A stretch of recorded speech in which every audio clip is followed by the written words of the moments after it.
Welcome to the SportsBros Podcast, featuring the almighty B-Live, the money man Scotty D, and your host, the head of creative Eddie Cool. The SportsBros Podcast, by the fan, for the fan, talking sports just the way you like it. And without any further ado, let's give it up for the Sports Bros. We talking sports. It's Tuesday. I was going to think of something clever to say, but I forgot. But I'm just go with the regular It's Tuesday. And you know what that means? It's time once again for your favorite sports podcast, none other than the Sports Bros Podcast. I go by the name of the HOC, Eddie Cool, slightly under the weather, but never out of the game. Maybe next time I'll bring an umbrella to avoid the bad weather. Oh, shoot, you better watch out. I'm rocking and rhyming, ripping and roaring. But anyways, the rambling is incoherent. With that being said, I have two of the best co-hosts in the world because I can't do this by myself. Introducing first from Fayetteville, North Carolina, the almighty B-Live.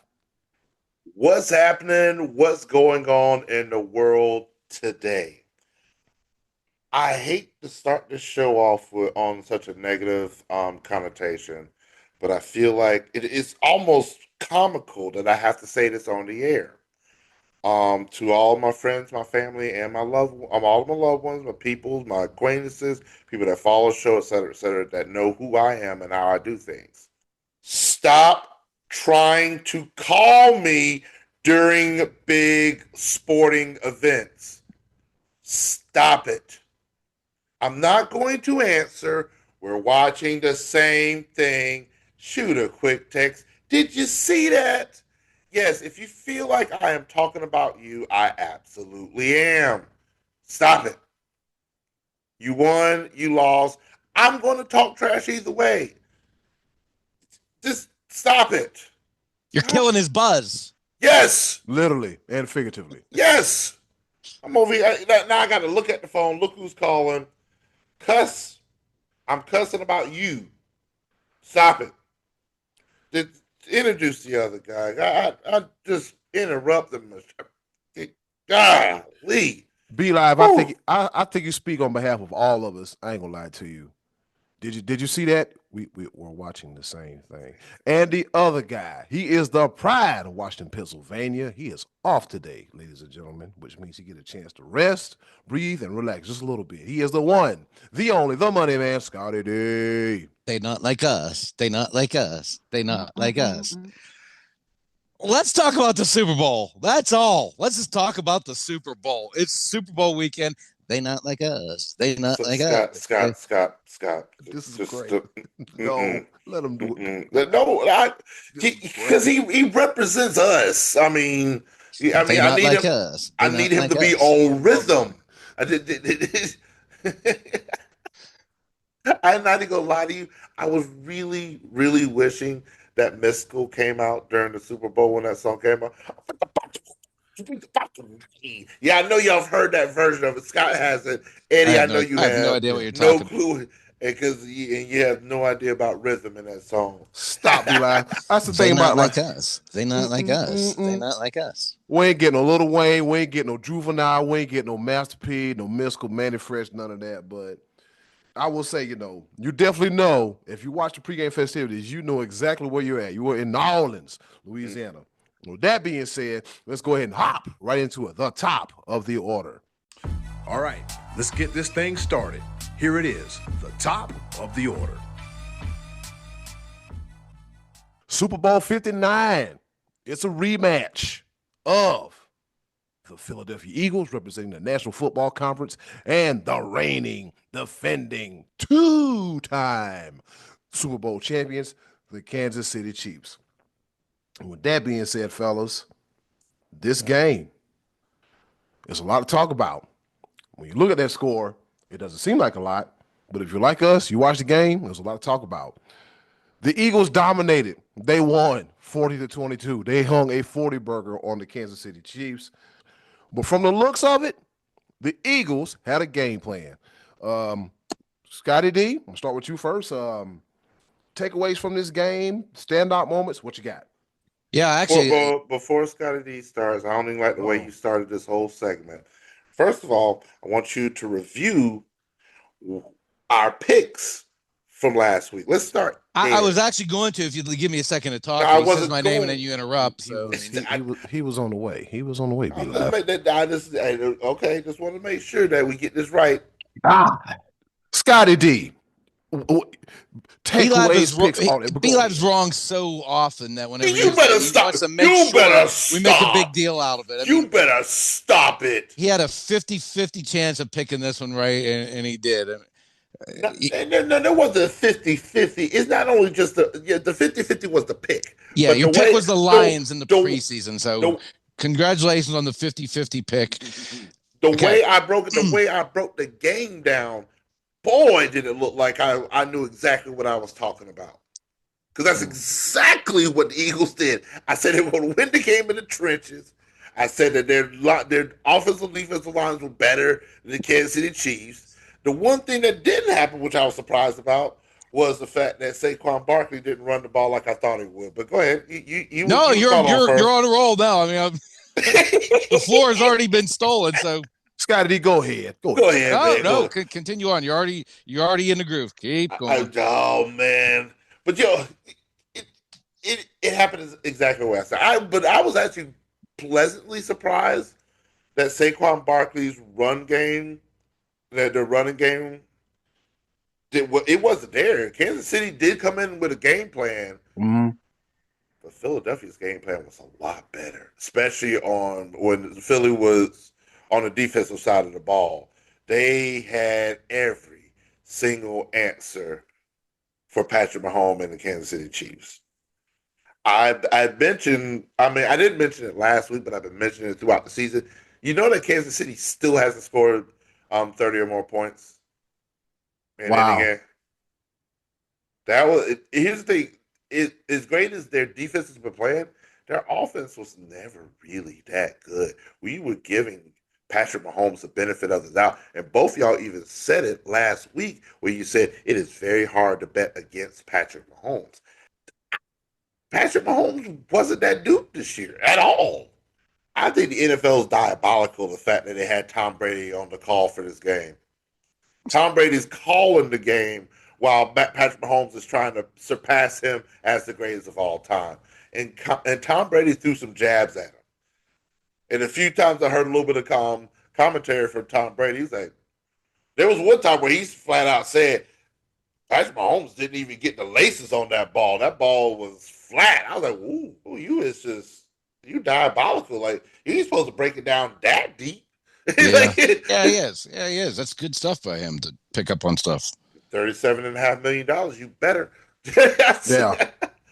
Oh. I loved when Brady said he got off to a slow start in his first 9 Super Bowls. He didn't score a fourth quarter touchdown until the 10th one. The first 9 Super Bowls he was in, he got off to a slow start.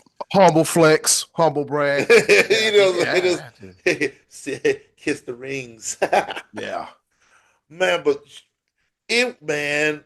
they were rushing the quarterback often.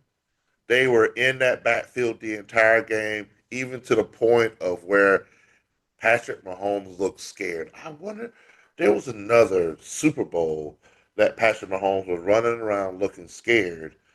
And instead of being in the commentary booth, this guy was on the field for his second team when he was Tampa Tom, the Tampa Bay Buccaneers. They had him running, and they were like, Philadelphia said, you know what, let's take a page from that. And they had him running scared.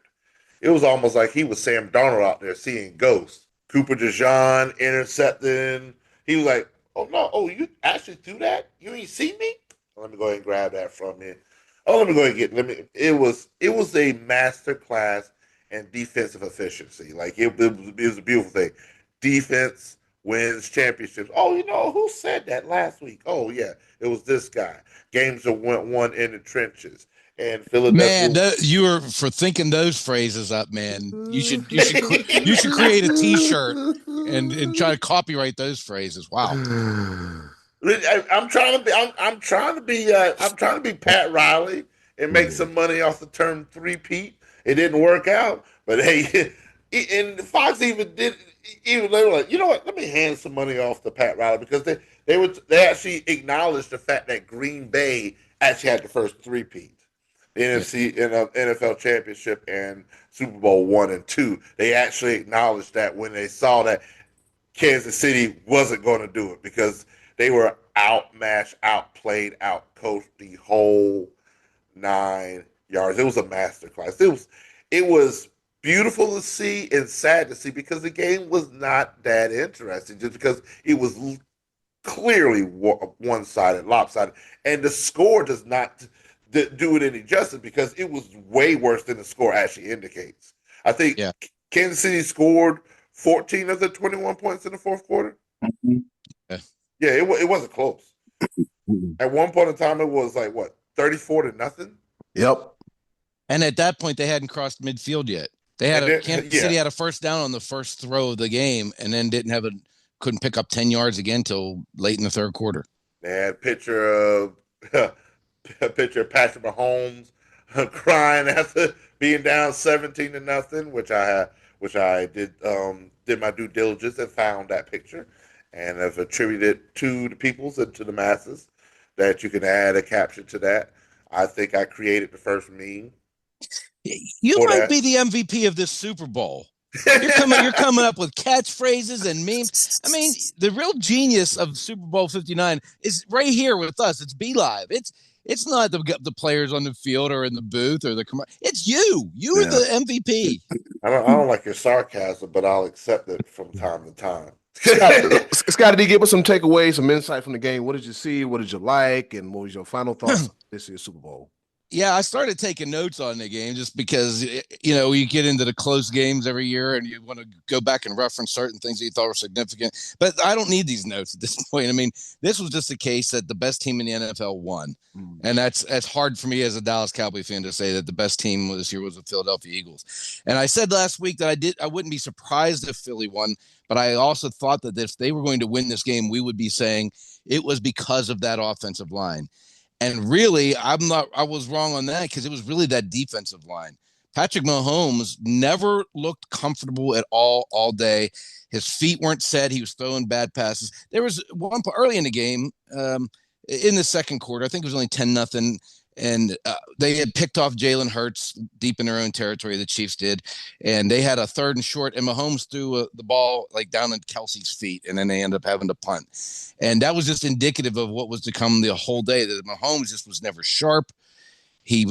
I thought he looked like nervous all day, like he had happy feet. There were a couple times he got sacked that I thought he himself set up the sack. He was looking at the pass rush rather than looking downfield and was trying to maneuver through the pocket and made himself more accessible to getting sacked. And Jalen Hurts had a fantastic game.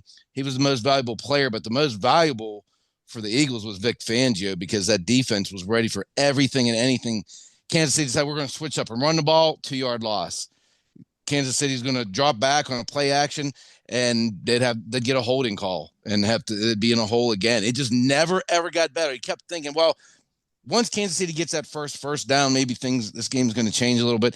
Even at 17-0, I thought, well, if Kansas City can get a score here late, even if it's just putting 3 on the board and then gets the ball coming out at halftime, this is going to be a ball game in the second half. And it just never went that way at all. It was complete domination defensively. And even though Saquon didn't have a great rushing day, the offensive line held up enough to give Jalen Hurts time to make the right selections, throw the ball. He threw the ball very well, I thought.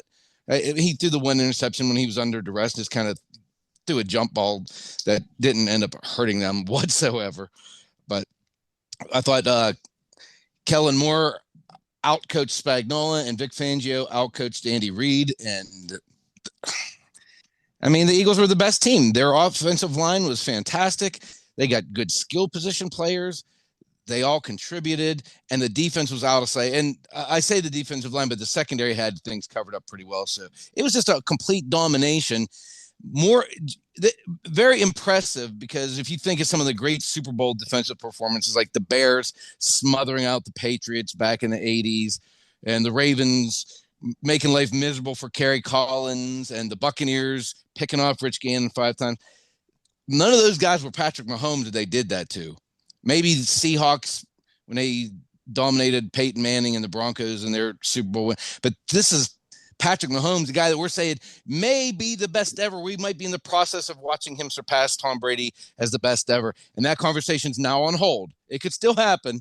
He could win the next 5 Super Bowls. But for right now, that conversation is on hold because the Eagles, kudos to them. As much as I hate saying it, they were the best team all over the field all year and very evidently on Sunday. Yep. I mean, you also have to take this into consideration too. The Eagles didn't blitz at all. No, they didn't have to blitz. Facts. I was going to say, when I say they rushed early and often, that was a 4-man rush. They consistently they got after the quarterback. What's my dude name? Josh Sweat. Yeah. Let me hit him with I love it. Let me hit him with one of them. I love it. He ate. My dude ate 2.5 sacks. Forever. Yeah. Josh Sweat, man, he was. How many sacks did he have? 2.5. 2.5. Okay, so now see, he's a guy that could have been maybe considered for MVP. I was gonna say no, not one person really jumped off the page to me defensively for the Eagles because it was such a balanced team domination effort. It was a group effort. Yeah, so I think the MVP definitely had to be Jalen Hurts. Yeah, I call that a TTE or total team effort, and the fact that Cooper DeJean, you get an interception and a touchdown and a Super Bowl victory on your birthday as a rookie. Oh. At 42 years old, I'm jealous. I ain't gonna lie to you. I'm jealous. Hey, man, oh man. I'm jealous that you're 42 years old. Hey man, look, it's I mean, we here. Scotty D, we trying to get where you at. You got the wisdom, you know what I'm saying? Yeah. Old as gold, baby. Old as gold. Trying to get to be old and chubby like me? Well, you got 10 years to do it then. There's your goal. I'm old and chubby, but I don't even think you consider me chubby at this point. Oh, obese. Like you got to put some bass in it. Whoa. Not commenting. You're not reeling me in on that one today. Hey, you know what? I woke up the other morning and my right big toe started hurting. I was like, that better not be that thing that start with a G and ends with a oat, but it's not it. I'm gonna tell you something that I know that I'm old. I was just doing karaoke DJ the other day, just completely off the top. It don't even matter. And these I won't say seasoned. They're I think they're around about my age, but these ladies were on the dance floor, and I played Copperhead Road, and they didn't know the dance, and they were asking me like, "Yeah, come on out here. Do you know the dance?" I was like, "Yeah, I know the dance, but that ain't happening. Man, you ain't about to have me out here." I said, "My back, my neck, my knee, I think 3 ligaments in my knee tore just because of the thought of me out there trying to do Copperhead Road. Completely off subject. But liver. Shut up. Anyway, you know who's the MVP of the Super Bowl though? The MVP of the Super Bowl in my eyes was Jameis Winston. Have y'all seen any of his videos? Somebody threw him a crab leg. Oh my God. He is in New Orleans living his best life. I hate Florida State. I never really cared for Jabu and James. He has grown a place in my heart. The way he was like a big kid. He's like the NFL mascot. Literally, yeah. He's interviewing players, talking about, I ain't got a job. Like, where should I get? I'll say, he might not be under center next year, but that dude's going to have a job. Absolutely. Most definitely. You bring that kind of personality. I mean, oh yeah, man, oh man. He's auditioning is what he's doing. Yeah, he got the job. Yeah, the NFL is big on personalities. In the last 2 days, I've seen not one but 2 Xavier Leggett commercials. One for Reese's and one for Rally's Checkers. And I was like, here come them paychecks rolling in for the country boy from Mullen, South Carolina. All right, so that's it for the Super Bowl. It is what it is. There ain't really much to talk about. Let's go ahead and look into next season. Coming out of the AFC, it's a 2-part question involving both teams. Coming out of the AFC, do you think Kansas City has one more run left in them to make it back to the Super Bowl. Also, part of that question is, what improvements do they need to make in order to establish themselves to make that run? And on the Eagles side of things, are we looking at the Eagles dynasty, or could somebody be chomping at the bit at the Eagles in the NFC? Scotty D, we'll start with you. I get to actually go. Yes. Go Okay, ahead. Yes, okay. go. All right. Go. All right. So the way I think about I think as long as Patrick Mahomes is a quarterback, Kansas City is going to be in the contention every year. I mean, if you think about it, Tom Brady, I think was like 10 years between winning Super Bowl 3 and 4. He had like 2 losses to the Giants in between, but he won 3 out of 4 Super Bowls right out of the gate, and then didn't win another one for several years. So yeah, but having said that,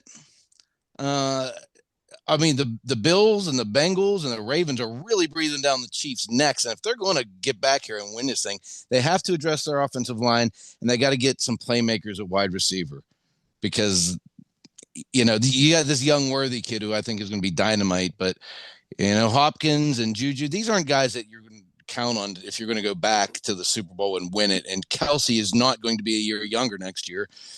So, yes, Patrick Mahomes being there and Andy Reid and Spagnuolo being there, this team is always going to be right there. Their window is not closed. The Eagles, I don't know what the Eagles are going to look like as far as losing people, because that always happens whenever you win a Super Bowl. Your team erodes because other guys seek bigger contracts and go elsewhere. But if you remember, they went to the Super Bowl 2 years ago and then lost a bunch of people, and we thought, man, that maybe their window is already closed. And in the meantime, Jalen Hurts has taken a next step, and this guy has got to be considered one of the top 5 quarterbacks in all of the NFL at this point. He was very cool under pressure on Sunday. He's clutch. Looks like nothing bothers this guy. You look at the Lions, they were beat up this year. Will they have a chance to come back next year? Well, possibly, but they lost both of their coordinators, so we don't know what kind of team they're going to be. And Washington, obviously, on the uprise, Green Bay on the uprise. I think of the 2 teams, the Eagles are probably the more likely to be back next year, just because I think the competition is stiffer in the AFC. But to say dynasty after 1 win, I don't think I'm going to do that. But I do think they have a better chance to be back next year. And I do think Kansas City also has a chance as free agency in the draft is coming up very soon. Eli, what say you? I'm going to say this because everybody, like we did it last week, and we're back at it again this week. I'm not trying to diminish Patrick Mahomes' legacy. I'm not at all. But I think we're almost getting to the point where we'll see. This year was an indicator. They made it because they know how to win, and Andy Reid knows how to coach better than most. Mm. But at some point in time, teams start to learn more and more. Will one more wide receiver piece make Kansas City that much better? Will they be able to boost their offensive line to the point where I thought they had a decent offensive line? I just think Philly is just better. Yeah, but they were talking about left tackle early in the year being a problem for Mahomes. They need to go get Trent Williams. That's what they need to do. Well, and so can you afford Trent Williams? I mean, that's a whole other story within itself. So I agree with Scotty D when I see the Bills, I see the Ravens, I see the Bengals. They're going to be there. Chargers on the uptick. Harbaugh's there. Oh, and that. Oh, you're right. Oh, you're right. And that division alone, the AFC West. Okay, you got the Chiefs at the top. We don't know what are we going to get out of the Raiders with Pete Carroll, and then like you're not going to get much. You ain't going to get a damn thing out of it. The Raiders got way too many holes. Baby prime time coming to time. Baby prime time. Jesus, here we go. But yeah, on the NFC side of things, the Eagles have all the tools to make it back. If you have a healthy Detroit, I think Detroit is a better team. Again, the coordinator situation, but you also got to think of it this way: one of the coordinators for the Eagles didn't even get back on the plane. He might as well have just stayed in New Orleans because it's true too.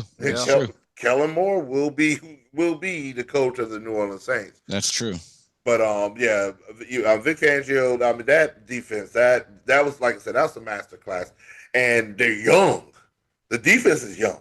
I mean, you had two rookies that made it to the Pro Bowl, from the Eagles. So I mean, they pieced it together. But I keep Detroit in the picture. We ain't got to worry about Dallas anymore. The Cowboys are coming. They're coming. Yeah, they're all in. They're all in next year. They aren't like us. They not like us. Yeah, the Cowboys. They're not like the rest of the competition. They're not like the rest of the competition. But I'm gonna stop though. But yeah, B-Lab, Scotty D, both great points. All right, before we skate up out of here, before we go into our favorite portion of the show, choices of the voices, Hall of Fame selections. Who made it and who didn't? Jared Allen, Eric Allen, Antonio Gates, and finally Sterling Sharp. Fellas, your thoughts on who made it and who got snubbed? Your thoughts?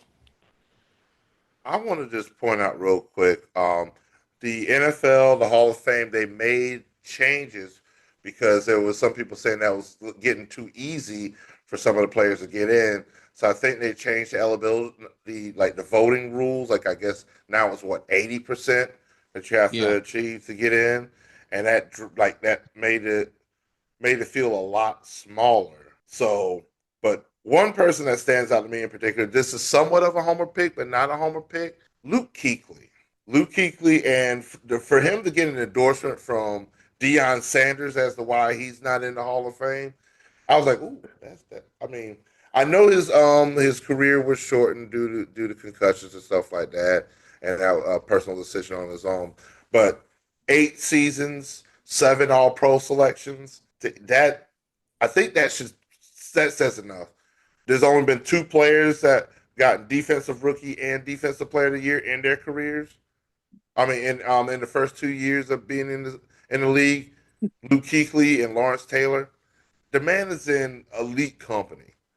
He's going to get in, but he should have been first ballot. But they've changed the voting rules. I saw reports Eli Manning was not even in the top 10. Wow. So that's crazy within itself. So we'll see if they was it 75 or 70% before when the voting, Scotty D? I'm not really sure how I can't remember what the switch was, but you're right that it is up to 80%, and it's got to be changed. You got to change that.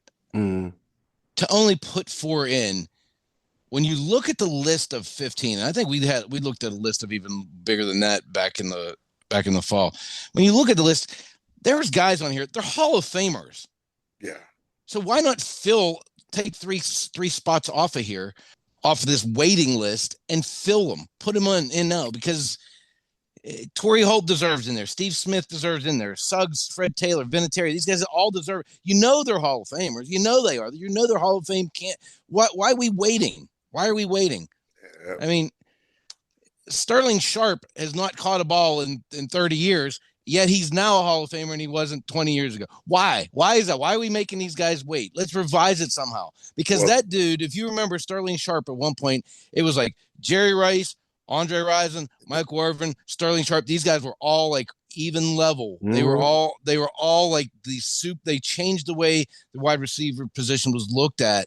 It became more featured as the running game was. They were transitioning a little bit away from the running game in the early 90s. And Sterling Sharp was phenomenal. He was catching over 100 balls. I mean, you couldn't stop the dude. He was phenomenal. He's a Hall of Famer. He only played 7 years and got hurt. He should have been in a long time ago.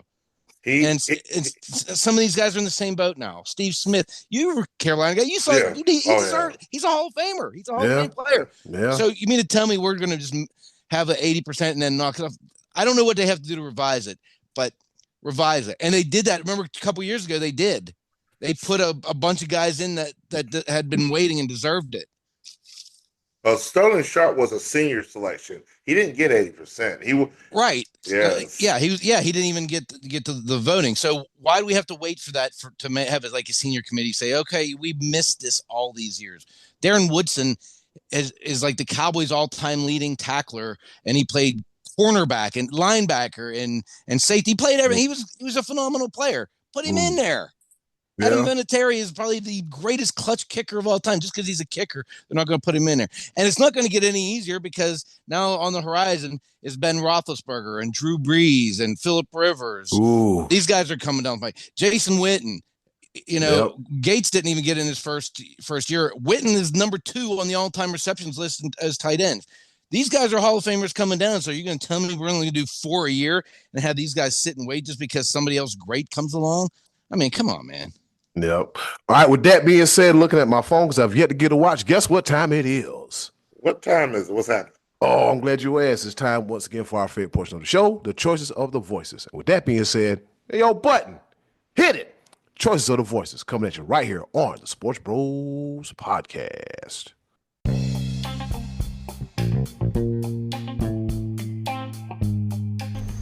And now, our favorite part of the show, the choices of the voices.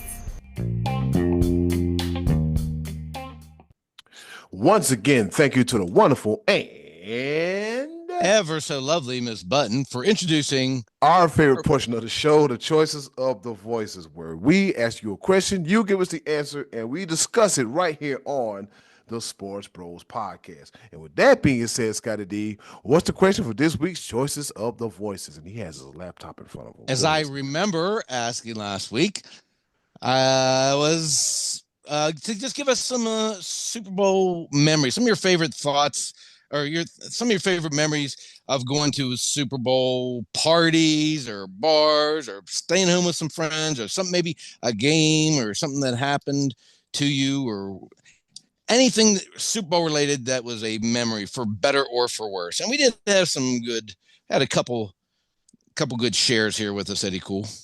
All right, let's go ahead and hop into it. The big boss man, Bruce Diamond, he says Super Bowl at Overtime Sports Cafe. I miss that place. So if you're listening to this and are not one of our Myrtle Beach people, Overtime Sports Cafe was the biggest sports bar in Myrtle Beach that I worked for many, many years. And I think I watched 16 Super Bowls at that place, starting with that Raiders Buccaneers Super Bowl. That was the first one that I did.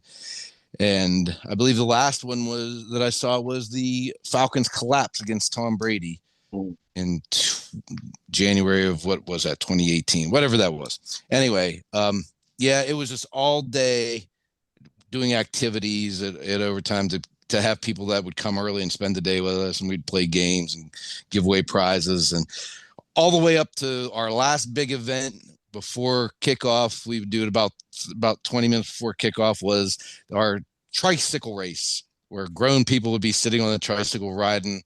They would have to drink a beer first and then ride a tricycle through the restaurant and back, and the best time would get some sort of prize package that we'd put together. But man, the memories of that place for the Super Bowl were great. And honestly, I worked my butt off every year on the day of the Super Bowl. And when they got to kickoff, most of my work was done. So I would just sit there and watch the game and keep track of who was winning the Super Bowl squares, that type of thing. So Bruce Diamond was the daddy of Overtime for many years. So thank you for your response there, Bruce. I remember Scotty D used to be in that little control room with the TVs and everything. Yeah. And I was like, look at Scott over there. Look at him.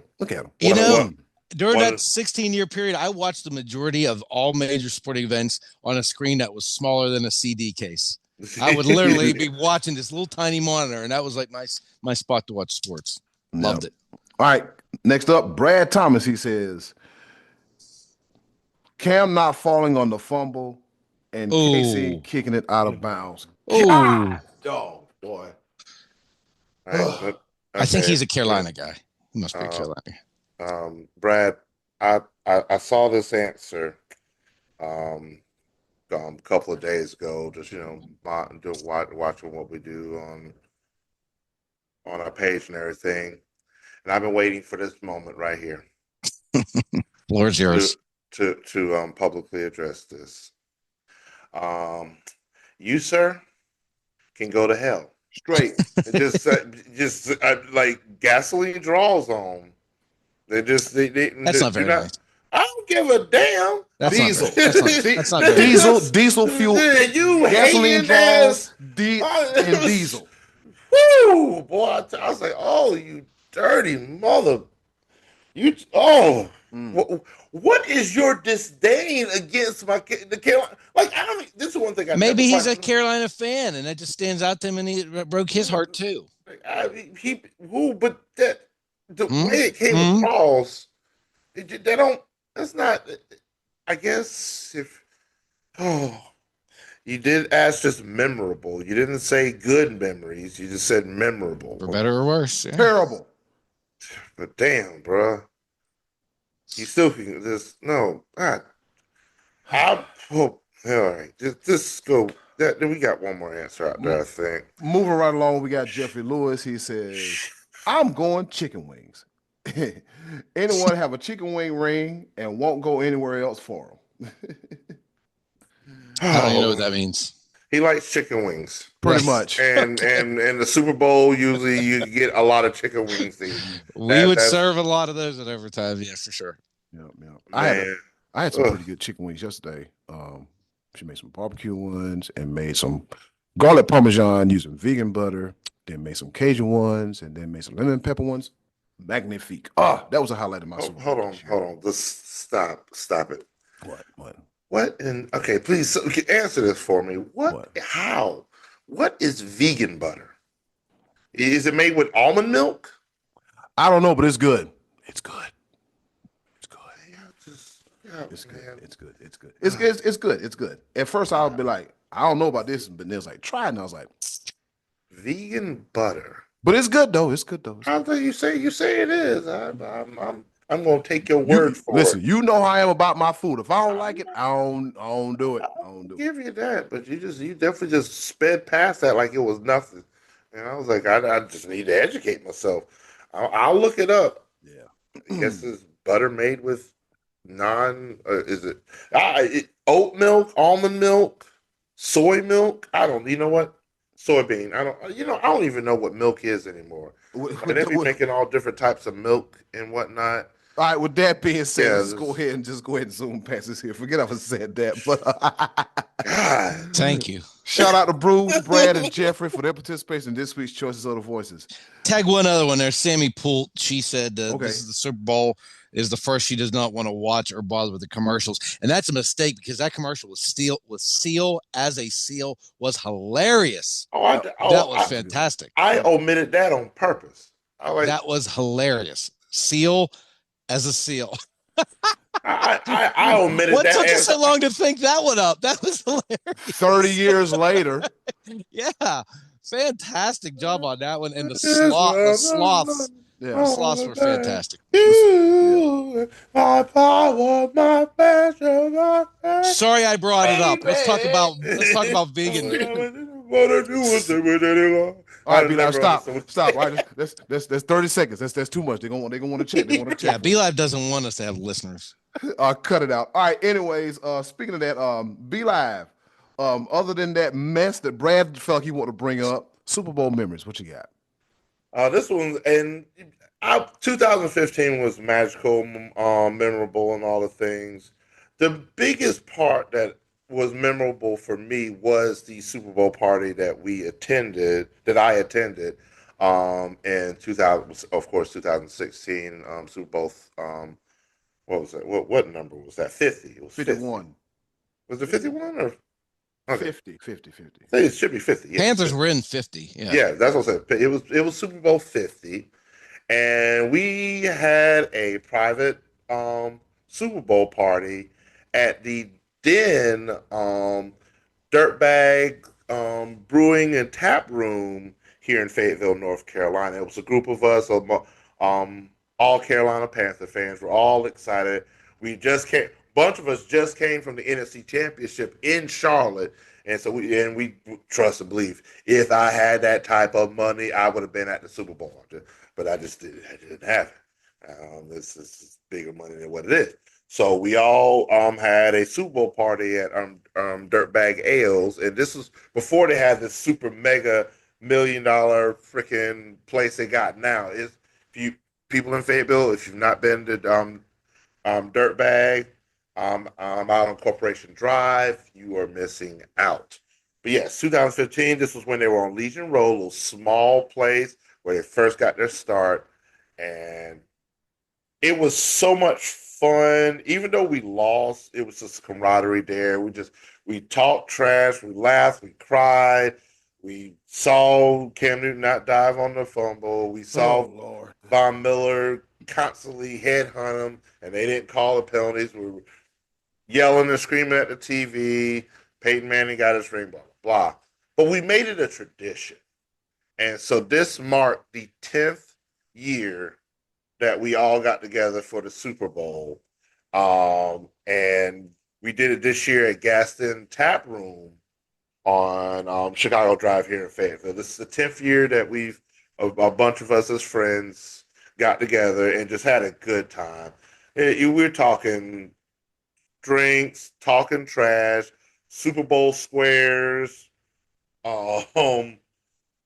incessant gambling, two people in particular. And I'm spectating. I am spectating and instigating the whole thing. Just it was such a good time, so many laughs, and congratulations to the Eagles fans that was a part of the group and everything. And it's 10 years with the same group of people watching the Super Bowl here in Fayetteville. It's been a really good time, and that's my memories. They're recent memories. It's almost like a rite of passage at this point in time, you know.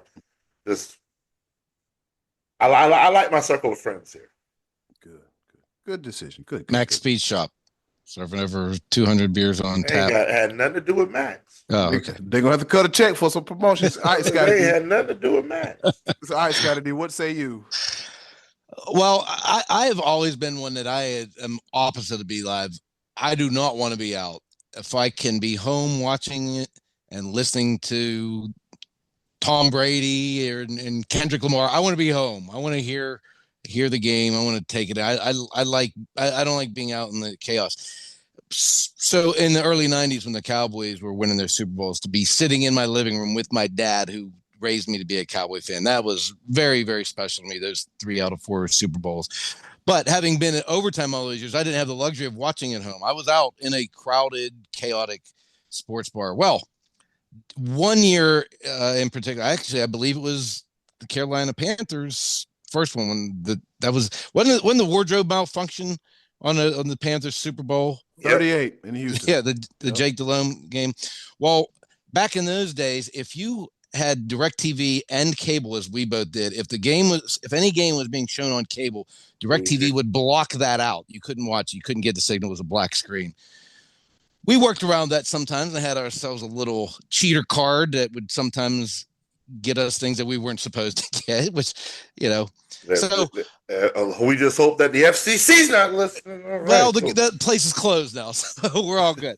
But on the night of that Super Bowl, we made the decision that we would show the game on DirecTV because it gave us a more clear picture than our cable feed did. Well, about halfway through the third quarter, I'm on the complete other side of the restaurant, away from the controls, and that card got zapped, and all of the screens went to black. And now I'm struggling to trying to fight my way through a crowd to get myself back in there because the whole restaurant's going, whoa, what's going on? Whoa, what's going on? Oh, boy. I understood the situation and knew I was going to fix it within seconds, but not everybody else knew that. So I ran back there and quickly switched all the games over to the cable feed and restored order. But our owner was there, and he came to me in the booth and said, why are y'all trying to steal the game when you get it for free? So, well, that's a great point, but here we are. We're back. We're back up and running. That was a moment of trepidation when that happened, that all the screens went black right in the middle of the Super Bowl of probably a crowded house of over 300 people on that particular night. But yeah, man, that was a great place to experience Super Bowls, Overtime Sports Cafe, but nothing beats the living room. That's my favorite Super Bowl memories. Eddie, cool. I got a good story for you here. It was back in 2004, where a young Eddie Cool in his 20s was working at the Bilo grocery store on Main Street.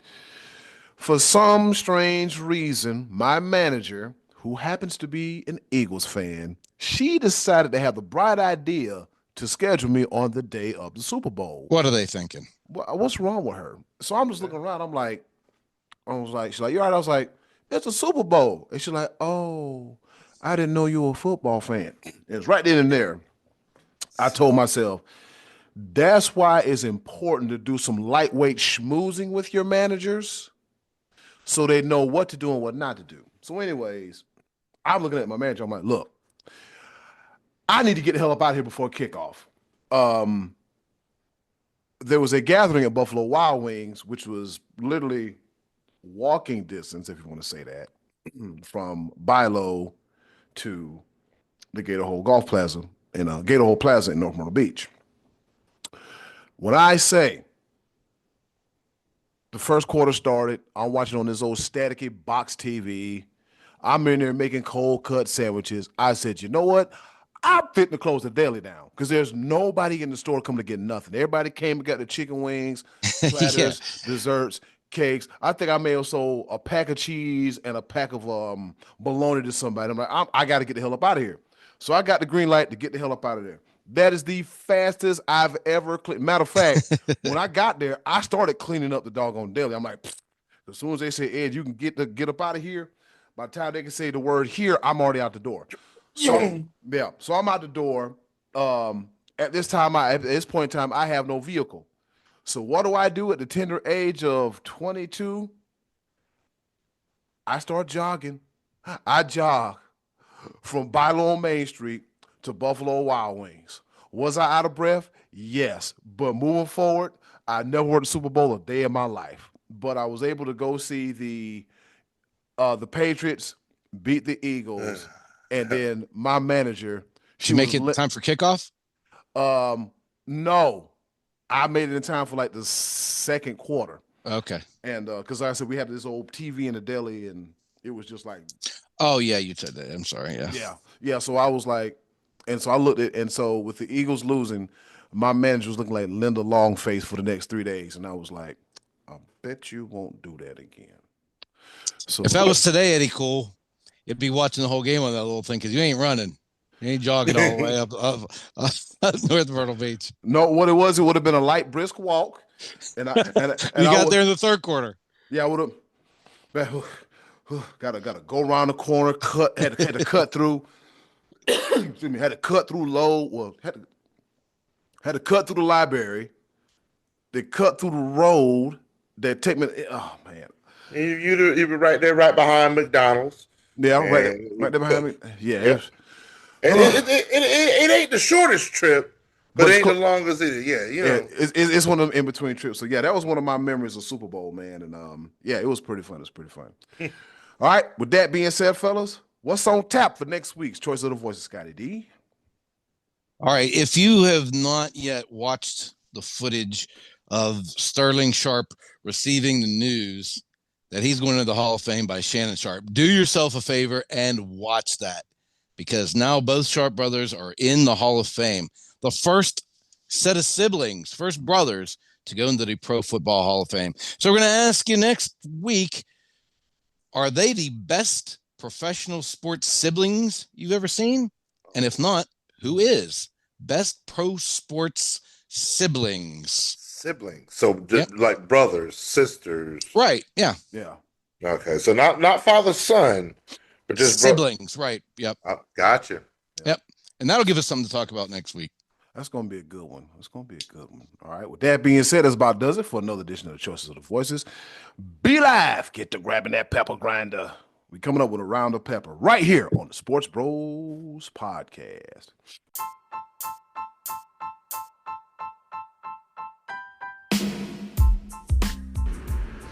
Okay, boys, let's bring it home with a round of pepper. All right, y'all heard the woman. It's time for us to go home and get what I call the hell up out of here. But before we go, a round of pepper. You know how we do it. 3 topics, rapid fire style, kind of, sort of, not really, here to engage, enlighten, educate, and most importantly, entertain. The 4 E's in no particular order. With that being said, I'll go first. I just found this one, fellas. On this day in history, back in 1938, Steve Casey beats Lou Thez in Boston to win the American Wrestling Association World Heavyweight Championship. Yup. Lou Thez? Yeah, the legendary Lou Thez. Yes. Yeah, he has a move called a Lou Thez press. Yeah. Lou Thez is one of the best to ever do it. Over to you, Scotty D. I got emotional a couple times this past week watching the Sharp brothers. That made me emotional. Got emotional with Randy Moss coming back on set. You got mossed for the first time in months because Randy Moss had to get over his cancer scare, and Dick Vitale coming back and had an emotional. He got real emotional when it was Clemson, right? He was at the Clemson Duke game. Got emotional a couple times. Welcome back to all to those guys to the booth. Dick Vitale is really difficult to listen to right now. He's had so many health issues. His voice it sounds like a struggle for him to talk, but it was nice to have Dickie V being around college basketball again, because he's a guy who really took college basketball to another level. So that was kind of cool to see those guys back involved. I got to quit watching that kind of stuff. I don't want to cry when I watch sports unless the Cowboys lose. That's all I got. Be live. Oh, Lord. Oh, man. Did you mention Hubie Brown? No. I did not know. Yeah, Hubie Brown just called his last game. He is hanging it up. So that's a little addendum to your Pepper point, because legendary. Speaking of, well, I don't know if you call him legendary, but we've talked a little bit about the whole coaching carousel and things that are going on in National Football League, and one name comes up, but not in the National Football League, but he's also taking a step from pro to college, following the footsteps of Bill Belichick, where Ron Rivera says he's coming home, returning to the University of California. He is his role will be more administrative, so it's like, I don't think he's the general manager, but he's going to fill some type of role as college football and college sports in general transitions over to this semi-professional atmosphere with schools paying players, et cetera, et cetera. But he said, I'm coming back to the University of California, and he's going to be involved in the oversight of the program, big picture needs, including budget, coaching staff, and the student athletes. Man, he might as well just call himself the general manager, what it sounds like. The damn GM. That's what he is, right. You know? Yeah.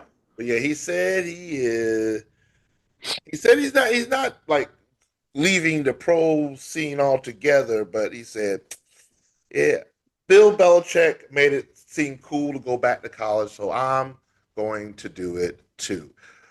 Wish you almost the best of luck, Ron Rivera, because you're in the ACC, and that's another pro coach in the ACC now, trying to take down the reigning, defending ACC champions. My Clemson Tigers, Eddie Cool, the ball. All right. On this day in history, back in 1982, the trade that included Ozzie Smith for Gary Templeton, it finally goes through. And as they say, the rest is history. So the Wizard of Oz was backflipping ain't St. Louis. Yeah. And he's one of the best to ever do it. Over to you, Scotty D. You know, I actually remember when that trade was made thinking, man, Gary Templeton's really good. They're going to be glad to get him out in San Diego. Well, he was good, but he was no Ozzie. Somebody fight Jake Paul, please. Jake Paul and Conor McGregor. I got tossed around and tossed out. Then Jake Paul was supposedly going to face off with his brother Logan, and I think that was just a troll job. I don't think that was really ever going to happen. And then it was announced that Jake Paul would be fighting Canelo, big time money, on Cinco de Mayo weekend, but. No, not so fast, because the promoters that have Canelo signed, I don't know their names, they had Canelo signed to like a 4-fight contract, including one in September with Terrence Crawford, which is going to be a monster payday. Ooh. They said, if you fight Jake Paul, we're pulling that one off the table. You're not doing that fight. You're going to fight, I don't know, like Elmo Schmelmo or somebody like that nobody knows or has heard of. And so once again, the Jake Paul Canelo fight is off the table. Maybe Jake ought to think about going into wrestling and see if he can tag with his brother in WrestleMania. Be live. Over to you. Scotty D, what's the other guy's name? I think it was Elmo Schmelmo or something like that. And don't you dare speak that mess into existence. The But Paul brothers. sign me up for Terrence Crawford and Canelo in the fall. I'm interested in that. That's gonna be the title of the show, Elmo Schmelmo. And I do not want to see the Paul brothers at WrestleMania. Don't you dare. Oh, that would be fire. Oh, God bless America. All right. Well, my second pepper point is the business that is called the NBA. The NBA, we've been talking about the NBA and the trade deadline and all types of craziness and mess that's been going on. Trades are something else. And I'm just going to cut to about three of the biggest stories. Dalton Connect is connected back That's a good one. back to the He's LA back. Lakers because Mark Williams of the Charlotte Hornets failed the physical. The Hornets, I guess, did not disclose the multiple injuries that Mark Williams has. And the Lakers was like, we're conducting a physical. Nope, you got that. Oh, that ain't working. All right, so connect back to the Lakers and Mark Williams back to the Hornets. Oh boy, really want to connect in Charlotte. PJ Tucker, February 1st, the Clippers trade PJ Tucker to the Utah Jazz. February 5th, the Utah Jazz trade PJ Tucker to the Miami Heat. February 6th, the Miami Heat trade PJ Tucker to the Toronto Raptors. Yes, he got traded 3 times. But he isn't the only one that got traded 3 times. And this is the story that brings me to the second pepper point, because Dennis Schroeder, I guess he really wanted to make headlines because he said that the NBA and trades, it's like modern slavery. It's modern slavery at the end of the day. Everybody can decide where you're going, even if you have a contract. Yeah, of course we make a lot of money, we can feed our families, but at the end of the day, if they say you're not coming to work tomorrow, you're going over there, they can decide that. I think you really need to choose your words a little bit more carefully, because right after he made those words, he said those words, he proceeded to get traded from the Golden State Warriors to the Miami Heat, then the Miami Heat to the Utah Jazz, and then the Utah Jazz to Detroit, all in a matter of 18 hours. It's got to be some kind of record. That has to be a record. 3 trades in 18 hours. Dennis Schroeder is now with the Detroit Pistons, and Hot potato Schroeder. And there's actually rumors that the Detroit Pistons about to waive him. Eddie crazy. Cool. That's only my second pepper point. Eddie Cool, the ball. In exchange for a young prospect by the name of Elmo Schmelmo. That's the name of the show. On this day in history, back in 1984, Wayne Gretzky. I had that his hockey game on Sega Genesis. It was pretty good. He sets an NHL shorthanded season scoring record at 11, which means he scored 11 shorthanded goals. Or if you look in the stat column, SHG, I used to call them Shugs for shorthanded goals. Over to you, Scotty D. It was reported a couple days ago that former Steeler Antonio Brown made over $100 million in his career on and off the field. Dude's got 50 grand left. 50 grand and some debts. So if anyone is looking for a former pro athlete who likes to do jumping jacks with no shirt on, AB is your guy. Man, couldn't have happened to a nicer fella. Be Live, over to you. With his busted frozen toes and all. Oh, my third and final pepper point. Donald Trump does it again. And you know we don't get political on this show, so you know I'm coming with the fire. They not like us. They don't like us. This is not political at all. But Donald Trump saying attending the Super Bowl had multiple implications even in the tune of one of the Philadelphia Eagles' biggest fans and one of the greatest college women's coaches of all time, by the tune of Dawn Staley. Because Donald Trump decided he's going to the Super Bowl, the FAA, and, Secret Service, all that, they restricted air travel, which in turn made it impossible for Dawn Staley to make it to the Super Bowl because she had a game in Texas that same day. And they lost. And as you see Eddie Cool's face change, because Dawn Staley could have been a little distracted because she couldn't make the Super Bowl, and the Lady Game Chickens lose to Texas. Freaking Texas. Number 2 versus number 4. Texas wins 66-62. On top of that, my beloved Clemson Tigers, as Scotty D alluded to in his first pepper point, with Dickie V in attendance, defeats the number 2 Duke Blue Devils 77-71. Clemson basketball wins. South Carolina Game Chicken women lose in the same weekend, all thanks to our POTUS, Donald Trump. No, Donald Trump had nothing to do with Clemson beating Duke. He gets nothing, none of that. But it's just a beautiful weekend when those two things happen. Very, very beautiful. Very good weekend. Very beautiful. Game Chickens lose. Tigers win. You made your point, all right?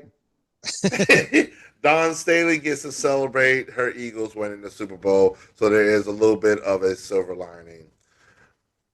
But the Lady Game Chickens lost. Over to you, Scotty D. That's it. The show's over. That's Third it. and final pepper point. So my fourth pepper point is that Fox advertised the UFL coming on in 7 weeks. Woo! Football season is not over. Woo! I don't want to see. Can we have Jameis Winston on commentary, please? Please. What I don't want to see? Those old ass graphics. And I thought it was because I was watching the game on Tubi. You talking about the Super Bowl? Oh my God. I was like, what in the hell is this? I was like, come on, bro. This ain't it. All this money y'all got, all this money, and this is what your graphics team, your AV team, this is what you come up with. Bet. Don't even worry about it. Meme uploading. I'm gonna come up with something even better. Man, come on, bro. Listen, because you know as well as I do, guys, before we get up out of here, the Super Bowl is when they roll out the next graphic package for the upcoming season. They always, that's the official rollout, because once the year ends in December, they always roll out the next set of graphics for the Super Bowl. And I was like, I hope it's because it's on Tubi. I was like, oh, hell no. It ain't it. Right. Fox, I'm gonna need you to go back to the drawing board. Let's not do that for. Because y'all getting destroyed. And then in closing, do something nice for yourself. And if you can, do something nice for someone else. They're great appreciated now more than ever. Be a blessing, not a burden. Try some vegan butter. It's pretty good for you, actually. It's been another episode of the Sports Bros Podcast. Be live. Take us home. Yes, sir. 365 days until Jerry Jones gets his hands back on the trophy. Can't wait. Lord Jesus is a fire. Hey, thank y'all for listening and watching. See you. Yes, sir. Yes, sir. Ryan Schottenheimer. Yes, sir. Anybody. I'll be the coach in 2 years. Watch. Hey, it's Eddie Cool here from the Sports Bros Podcast. Thank you for listening. And as always, continue to follow us on all of our social media platforms. Just click the link in the description box and keep up with the Sports Bros Podcast. And once again, thanks for listening.